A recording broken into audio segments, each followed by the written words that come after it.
ही बेहद दिलचस्प है। अब एक बड़ी खबर वहां से हम आपको बता रहे हैं। बड़ी संख्या में जो ईवीएम है, 300 से ज्यादा उनकी संख्या बताई गई है। अब्दुल्ला आजम खान के बेटे ने यह कहा है कि उनमें गड़बड़ी है और चुनाव आयोग से इसकी शिकायत की जाएगी। इसके साथ ही गंभीर आरोप ये भी कि गठबंधन समर्थकों को वोटिंग से रोकने की कोशिश की गई है, ये भी आरोप अब्दुल्ला आजम ने लगाया है।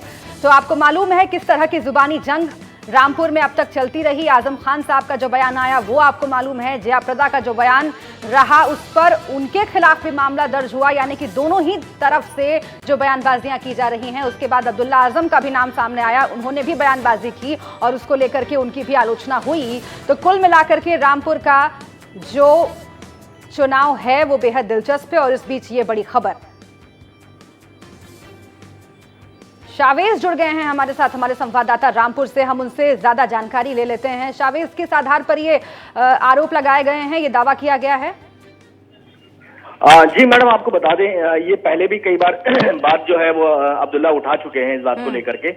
और यहाँ पर जो है प्रशासन काफी दिनों से, उन्होंने भी पहले भी आरोप लगाए थे कि यहाँ पर दबाव बना रहे हैं इस तरीके से। अभी उन्होंने कहा है कि यहाँ पर जो है वो 300 से ज्यादा तकरीबन मशीनें जो है वो काम नहीं कर रही हैं। सुमन, कहाँ पर ये जो पूरी डिटेल के साथ बताएं आप शावेज कि 300 कोई छोटी मोटी संख्या नहीं होती है। अब्दुल्ला आजम ये कह रहे हैं कि करीब 300 ईवीएम हैं जो खराब बताए जा रहे हैं और गठबंधन समर्थकों को वोटिंग करने से रोका गया है, ये भी बहुत बड़ा आरोप है। कौन कौन सी बूथें हैं, क्या आप स्पेसिफाई कर सकते हैं? जी देखिए, अभी बूथों की संख्या तो क्लियर नहीं हो पा रही है, क्योंकि उन्होंने जिस तरह से आरोप लगाया है ये वही बता सकते हैं कि कहां पर जो है वो ये मशीनें जो है काम नहीं कर रही हैं। लेकिन देखने वाली बात यह है कि जिस तरह से अब्दुल्ला ने पहले भी जो है वो आरोप यहां पर प्रशासन पे लगाए हैं, तो कहीं ना कहीं, और जैसे हमने भी सुबह दिखाया भी था कि 2 ईवीएम जो है वो बूथ नंबर 166 पे जहां मैं था सुबह, वहां पर भी ईवीएम खराब हो गई थी और आधे घंटे जो है वहां पर देर से वोटिंग शुरू हुई थी। सुमन, तो क्या अभी तक चुनाव आयोग की ओर से कोई कोशिश शुरू की गई है ईवीएम को दुरुस्त करने की? आम लोग जो वहां पर मौजूद हैं उनसे क्या आपको बात हुई है? क्या वो भी अपनी परेशानी बता रहे हैं? शावेज जी हाँ, हमने काफी लोगों से यहाँ पर बात की थी। उन्होंने भी कहा था और इस बात की शिकायत की थी कि यहाँ पर जो है वोटिंग बड़ी स्लो हो रही है और ठीक से समझ नहीं आ पा रहा है। और जहाँ इस तरह की बात है कि जो ईवीएम्स हैं वो कहीं ना कहीं काफी जगह यहाँ पर खराब देखने को मिली है।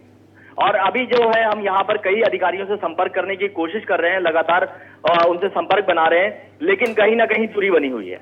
तो 2 जगहों से ये खबरें हमने आपको बताई, एक बदायूं से और एक रामपुर से। दोनों ही जगहों से वो जो खबरें आ रही हैं वो प्रशासन पर प्रश्न चिन्ह खड़ी करने वाली खबरें हैं, क्योंकि बदायूं में ये कहा जा रहा है कि चुनाव को प्रभावित किया जा रहा है। स्वामी प्रसाद मौर्य वहां पर मौजूद हैं और अपनी बेटी के पक्ष में चुनाव को प्रभावित करने की कोशिश कर रहे हैं। और रामपुर से हमने आपको बताया कि किस तरह से वहां पर 300 से ज्यादा ईवीएम के खराब होने की जानकारी दी जा रही है, दावे किए जा रहे हैं। दिनेश जी, ये कितने गंभीर आरोप हैं? क्योंकि अब्दुल्ला आजम जो कह रहे हैं, 2 आरोप उन्होंने लगाए हैं। एक तो ये कि बड़ी संख्या में ईवीएम खराब हैं, उससे लोगों को तकलीफ हो रही है, ईवीएम पर पहले भी सवाल खड़े होते रहे हैं, और दूसरा कि गठबंधन के समर्थकों को वोट देने से रोका गया है। आरोप तो आरोप है, आरोप निश्चित तौर पर गंभीर ही है, कानूनी रूप से कहेंगे तो गंभीर बात है। लेकिन मुझे समझने में थोड़ी दिक्कत हो रही है कि 300 मशीनों की जानकारी, आप कह सकते हो समाजवादी पार्टी का बड़ा नेटवर्क है, उन्होंने तलाश लिया होगा कि 300 मशीनें खराब हैं। तो 300 मशीनें खराब हैं ये सूचना केवल आजम खान साहब के बेटे ने दी है, जबकि उस इलाके में या किसी भी इलाके में आज की तारीख में लोकसभा चुनाव जहाँ कहीं भी हो रहा है वहाँ मीडिया की बहुत गहरी रीच है। इस समय मीडिया ने भी तो इसे कहीं रिपोर्ट नहीं किया है, तो मुझे थोड़ा कहीं शक हो रहा है कि ऐसी कौन सी सूचना है जो मीडिया के पास नहीं है और सीधे आजम खान साहब के बेटे के पास पहुंच गई है। तो ये मुझे इसमें थोड़ा चुनावी मसाला ज़्यादा दिख रहा है। फैक्ट, मशीनें खराब होती हैं, लेकिन इतनी बड़ी संख्या में मशीनें 2 घंटे में ही खराब हो गई। अभी मतदान 7 बजे शुरू हुआ है और हम 9:30 पौने 10 बजे में इस समय बैठे हैं। 300 मशीनों के खराब होने की सूचना उनके पास सीधे आ गई, तो इसमें मुझे थोड़ा झोल दिख रहा।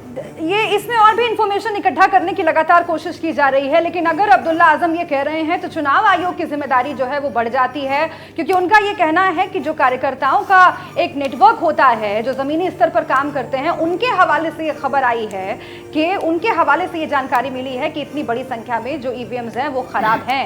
अब वाकई जमीन पर क्या स्थिति है ये जानकारी हासिल करना और उसे दुरुस्त करने की जिम्मेदारी जो है वो चुनाव आयोग की है।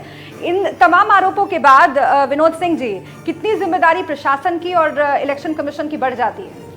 प्रशासन की और इलेक्शन कमीशन की जिम्मेदारी पूरी बन जाती है। अगर कहीं पर चुनाव को प्रभावित कर रही है कोई ईवीएम मशीन, तो उसको तुरंत दुरुस्त करानी चाहिए। लेकिन इसके पीछे मुझे एक मंशा ये भी हो सकती लगता है कि इनका वोटर, हर नेता चाहता है कि उसका वोटर निकले, उसके पार्टी का वोटर निकले। तो इतनी बड़ी संख्या में ईवीएम की खराबी बता के अपने वोटर को जल्दी से जल्दी वोटिंग बूथ पे लाने और पूरा मतदान कराने के लिए शायद ये इसके पीछे ये भी मंशा हो सकती है कि ऐसा कह रहे हैं।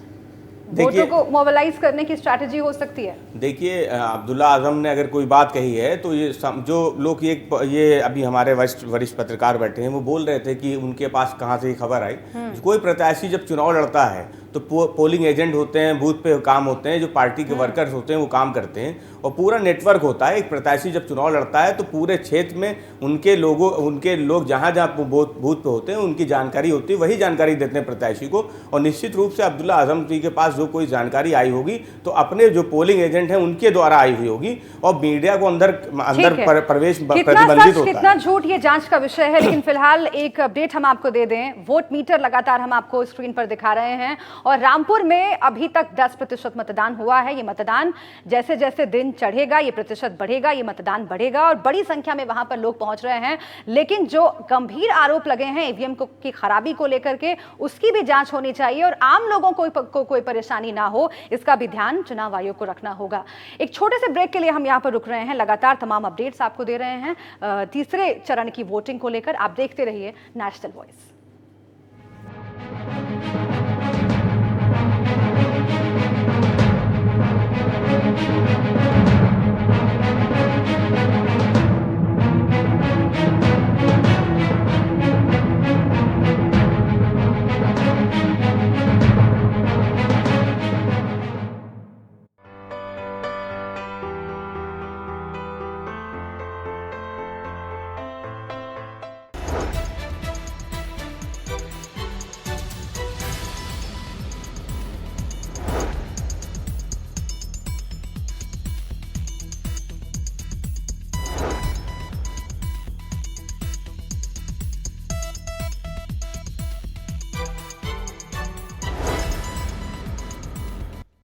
Get the best